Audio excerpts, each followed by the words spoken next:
Bom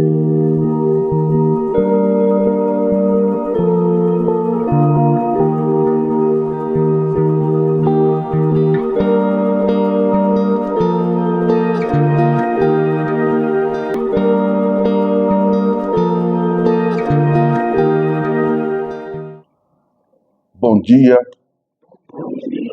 caríssimas irmãs, caríssimos irmãos. É com grande prazer que eu me reúno com vocês mais uma vez para falarmos do Evangelho do nosso querido Mestre Jesus Cristo e que possamos ser merecedores de receber essas graças, essa luz maravilhosa que esse Evangelho nos proporciona, que possamos receber tudo que aqui nós viemos buscar e aquilo que for do nosso merecimento. Nós vamos também falar de um tema que consta do capítulo 11º do Evangelho segundo o Espiritismo. Esse capítulo, cujo nome é Amar ao Próximo como a Si Mesmo. Certa vez, um doutor da lei aproximou-se do mestre divino e, tentando-o, perguntou-lhe: Mestre, qual é o maior mandamento da lei? Jesus lhe disse: Amarás ao Senhor teu Deus de todo o teu coração e de toda a tua alma e de todo entendimento. Este é o maior e o primeiro mandamento. E o segundo, semelhante a este, é: amarás ao teu próximo como a ti mesmo. E completou dizendo: estes dois mandamentos contêm toda a lei e os profetas. Estes ensinamentos estão no Evangelho de Mateus, capítulo 22, versículos 34 a 40. Quando Jesus pronunciou essas palavras, ele quis dizer: amar ao próximo como a si mesmo, fazer aos outros como quereríamos que nos fizessem. Eis a expressão mais completa da caridade, porque ela resume todos os deveres para com o próximo. E diz mais: não se pode ser, neste caso, guia mais seguro do que tomando como medida do que se deve fazer aos outros o que se deseja para si mesmo. Com que direito exigiríamos de nossos semelhantes melhor tratamento, mais indulgência, benevolência e devotamento do que lhes damos? A prática dessas máximas leva à destruição do egoísmo. Quando as pessoas as tomarem como normas de conduta e como base de suas instituições, compreenderão a verdadeira fraternidade e farão reinar a paz e a justiça entre eles. Não haverá mais ódios nem dissensões, mas sim união, concórdia e mútua benevolência. É bem simples, Jesus, como vocês viram, resumiu. Quando nós falamos dos mandamentos, nós lembramos dos 10 mandamentos. Mas Jesus resumiu esses 10 mandamentos só em 2. Porque a partir do momento que nós nos propusermos a amar o próximo como a nós mesmos, primeiro amar a Deus e ao próximo como a nós mesmos, nós vamos deixar daí ninguém vai cometer injustiça, ninguém vai matar mais ninguém vai roubar mais ninguém vai fazer falso testemunho. É simplesmente fazer esses 2 mandamentos que nós vamos conseguir caminhar a nossa vida com toda segurança e conseguindo progredir em nossa vida de crescimento moral. Isso que é mais importante. Porque a doutrina que Jesus nos trouxe, ele fala princípio ao final do amor verdadeiro, do amor ágape. Eu não sei se todos vocês sabem o que significa o amor ágape, porque Jesus, a palavra amor tem diversos significados para nós, na nossa língua. Tem o amor de pai para com filho, filho para com pai, mãe para com os filhos, os filhos para com a mãe, amor de marido e mulher, né? Mulher e marido, amor dos namorados. Será que era isso que Jesus quis falar do amor? Nada disso não.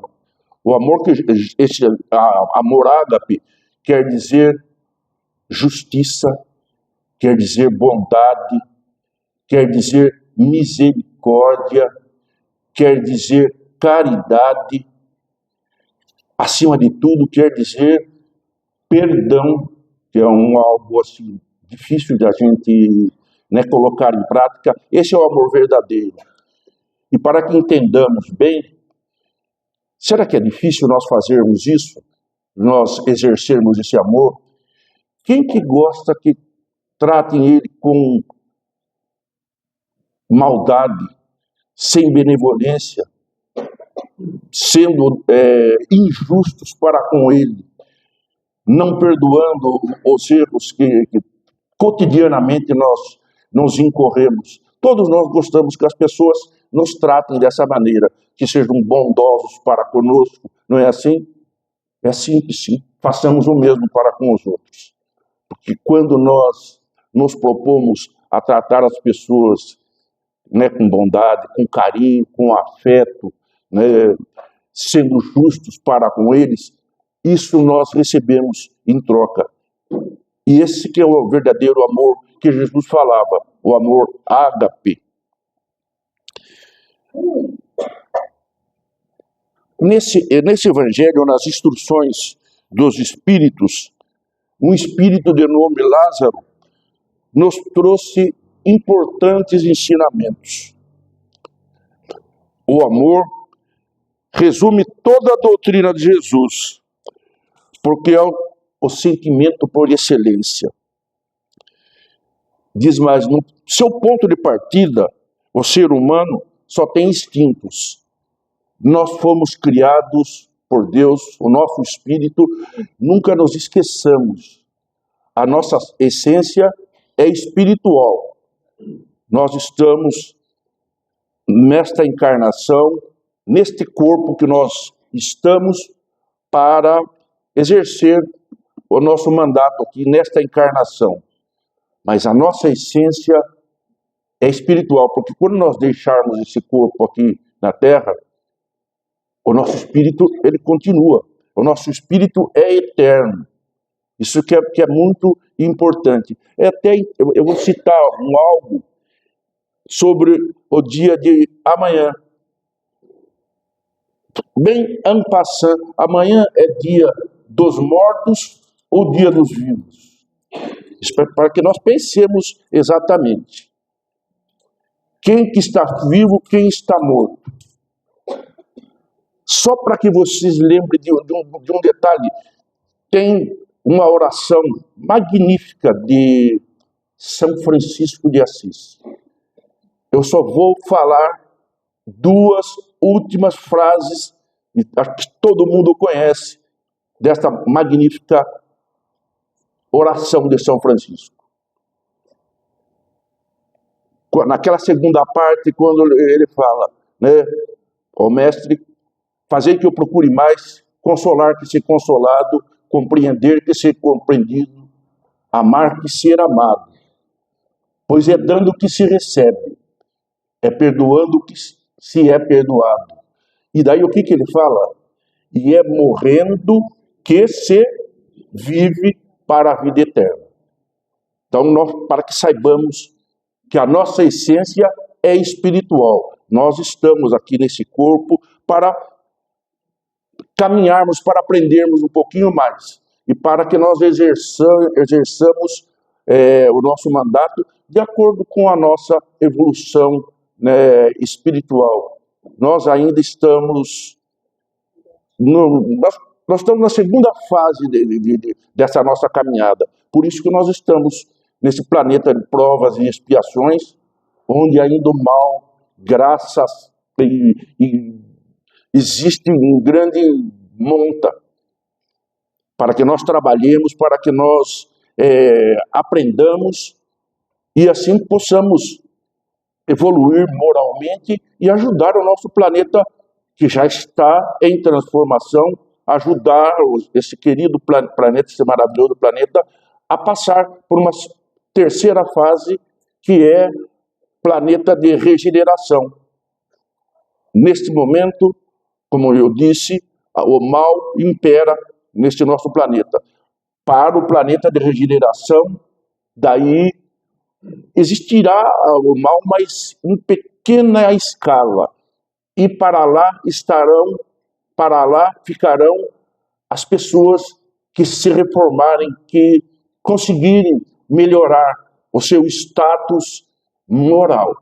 Eu acho que todo mundo, todos nós estamos trabalhando para isso. É por isso que nós estamos aqui aprendendo, estudando o Evangelho, né? Esse maravilhoso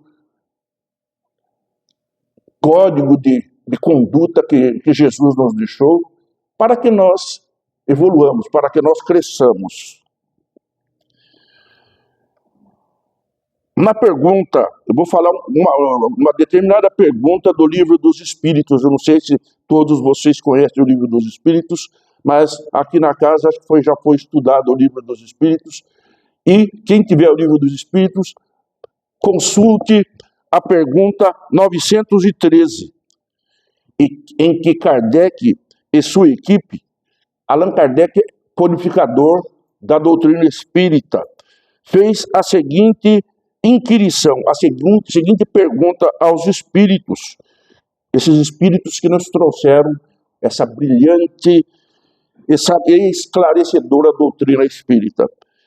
Kardec perguntou: dentre os vícios, qual é que pode ser considerado radical? E os espíritos responderam: já o dissemos inúmeras vezes, é o egoísmo. O egoísmo, dele deriva todo o mal. Realmente, o egoísmo é um vício que nós estamos trabalhando incessantemente para eliminar de nós, mas não é fácil. A gente costuma dizer, na nossa escala de preferência, primeiro eu, segundo eu também, terceiro eu também. É bem por aí. Nós somos sim egóicos, o nosso ego fala sempre mais alto, e é isso que nós precisamos trabalhar em nós.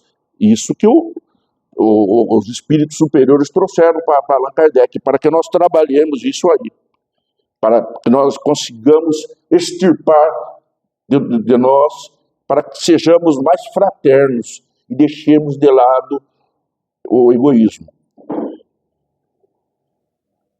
E esses espíritos disseram mais: estudai os vícios e vereis que no fundo de todos existe o egoísmo. Portanto, que todos os vossos esforços se dirijam para esse alvo, pois ele é a verdadeira chaga da sociedade. Todo aquele que quiser aproximar-se da perfeição moral, já nesta vida, deve eliminar de seu coração qualquer sentimento de egoísmo, que, ao contrário, com a justiça, o amor e a caridade. E diz um remédio muito grande o remédio maravilhoso para que nós combatamos o egoísmo.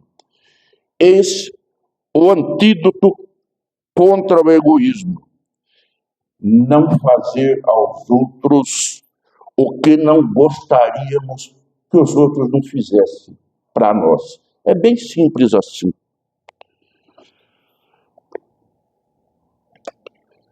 Vou falar mais um pouquinho desse maravilhoso mandamento que Jesus trabalhou em nós.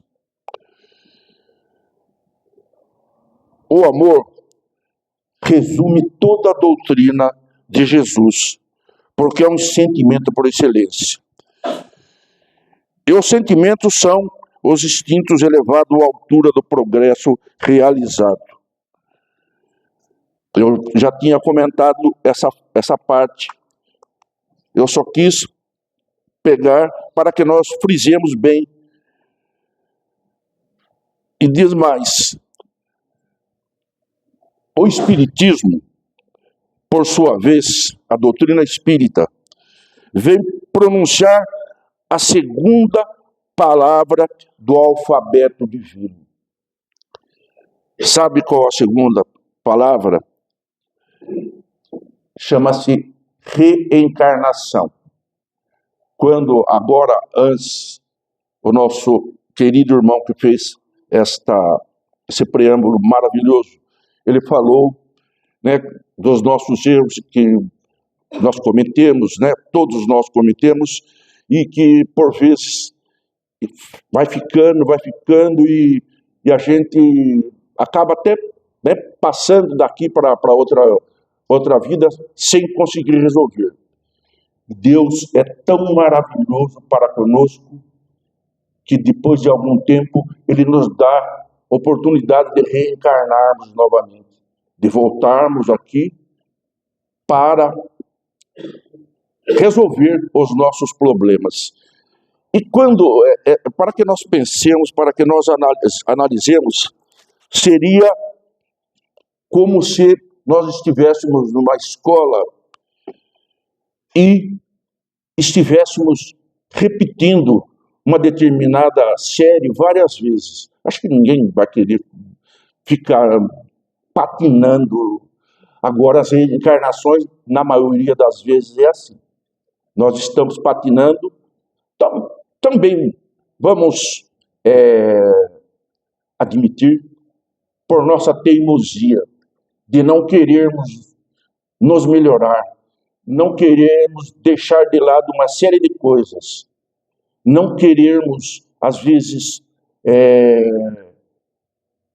deixarmos de lado somente os prazeres da carne, os prazeres que nós temos, às vezes, de comer bem, de alimentar desmedidamente, ou fazer uso de drogas, de outras coisas que nos fazem mal, e de maltratarmos o nosso corpo, de trabalhar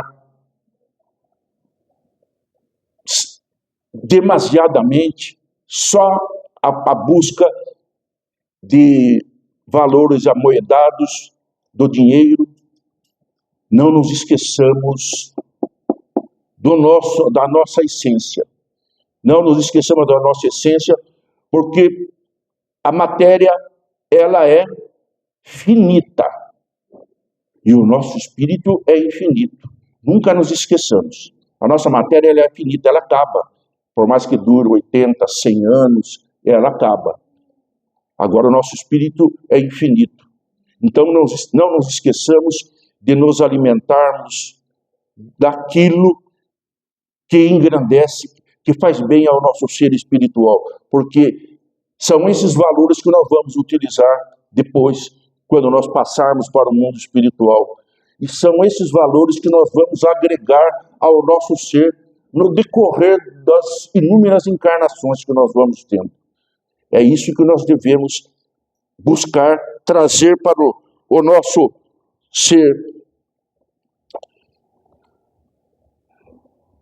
E diz mais quanto ao espírito, que o espírito deve ser cultivado como um campo. Toda a riqueza futura depende do trabalho que nós fizermos hoje. Porque se nós formos deixando para mais tarde, pode ser que nós, daqui a pouco, não consigamos realizar, melhorar aquilo que nós até nos propusemos quando nós aceitamos reencarnar aqui. Então, procuremos fazer no hoje. Eu não sei o que vai ser o meu dia de amanhã, eu nem sei se eu vou estar mais nesse corpo. Então, procurar fazer o mais possível hoje. E mais que bens terrenos,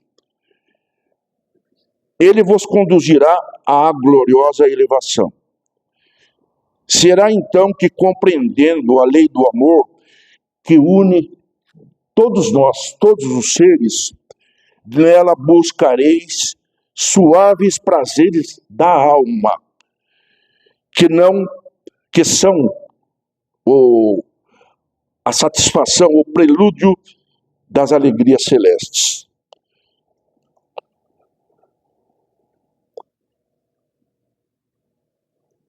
Os efeitos da lei do amor são o aperfeiçoamento moral da raça humana e a felicidade durante a vida terrena. Os mais rebeldes e os mais viciosos deverão reformar-se quando presenciarem os benefícios produzidos pela prática deste princípio. Não façais aos outros o que não quereis que os outros vos façam, mas fazei, pelo contrário, todo o bem que puderdes. E agora, para finalizar, eu vou ler para vocês 3 pensamentos para que guardemos em nossas vidas, para que analisemos e guardemos em nossas vidas, para nos melhorarmos. Um diz o seguinte: caridade é amor, e amor é a divina presença, o amor é a divina presença de Deus em nós. Todos nós fomos feitos através do amor de Deus. O amor é a divina presença de Deus em nós. O amor é o raio que Deus modela tudo. O amor é considerado a real estrutura da vida e a base de toda a lei universal. E segundo o apóstolo João, Deus é amor. Aquele que permanece no amor, permanece em Deus e Deus permanece nele. E mais, esse pensamento todo mundo conhece e é maravilhoso, que é de São Paulo, quando ele escreveu aquela primeira carta aos Coríntios. Ele colocou lá: ainda que eu falasse a língua dos homens e também a dos anjos, ainda que eu tivesse o dom da profecia e penetrasse todos os mistérios, ainda que eu dominasse a ciência e tivesse uma fé tão grande que removesse montanhas, tudo isso não me serviria de nada se não tivesse amor, respeito para os seres humanos. Isso é para que nós analisemos e trabalhemos isso em nós, para que nós tornemos a nossa caminhada mais leve, mais suave. Essas maravilhas que Jesus nos trouxe, elas são verdadeiras para que nós consigamos ter uma vida melhor. Ele veio aqui estar conosco, passou o que passou, né? Todo mundo sabe os martírios pelos quais Jesus foi submetido, para que nós tenhamos uma vida melhor. Basta que queiramos colocar esses princípios em prática em nossas vidas. É isso que eu me propus a trazer para vocês. O amor. O amor é tudo em nossa vida. Não se esqueçam. Que Deus os abençoe e que o Mestre Jesus ilumine ao coração de todos vocês, hoje e sempre.